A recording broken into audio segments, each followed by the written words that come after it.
നിന്നെ ഒതുക്കാൻ കഴിയത്തില്ല, നിന്നെ തകർക്കാൻ കഴിയത്തില്ല, നിന്നെ മുടിച്ചു കളയാൻ കഴിയത്തില്ല. നിന്റെ അകത്തിരിക്കുന്നവൻ ചത്തവനല്ല, നിന്റെ അകത്തിരിക്കുന്നവൻ മനുഷ്യ ദൈവമല്ല. മരിച്ച് അടക്കപ്പെട്ട പുഴുവെടുത്ത് കുഴിക്കകത്തിരിക്കുന്ന ഒരു മനുഷ്യ ദൈവത്തിന്റെ ആത്മാവല്ല നിന്റെ അകത്തിരിക്കുന്നത്. യെരൂശലേമിൽ ഒരു കല്ലറ തുറന്നിട്ടിരിക്കുന്നു. അവിടെ ഇങ്ങനെ എഴുതി വച്ചിരിക്കുന്നു, അവൻ ഉയർത്തെഴുന്നേറ്റവന്റെ ആത്മാവ്, പുതിയ അഭിഷേകത്തിന്റെ ആത്മാവ്, ജയത്തിന്റെ ആത്മാവ്, ദൈവകൃപയുടെ ആത്മാവ്. മന്ത്രവാദം ഫലിക്കാത്തതിന്റെ കാരണം നിന്റെ കൈയുടെ മസിൽ കണ്ടിട്ടൊന്നുമല്ല, നിന്റെ അകത്ത് വേറെ ഒരുത്തൻ ഇരിക്കുന്നത് കൊണ്ടാണ്. ബന്ധനങ്ങൾ നിനക്ക് ഫലിക്കാത്തതിന്റെ കാരണം നിന്റെ ഹൃദയത്തിനകത്ത് വേറൊരുത്തൻ ഇരിക്കുന്നത് കൊണ്ടാണ്.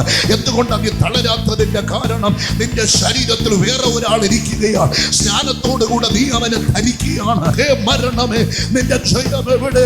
ഹേ പാതാളമേ, നിന്റെ വിഷമുള്ളവിടെ?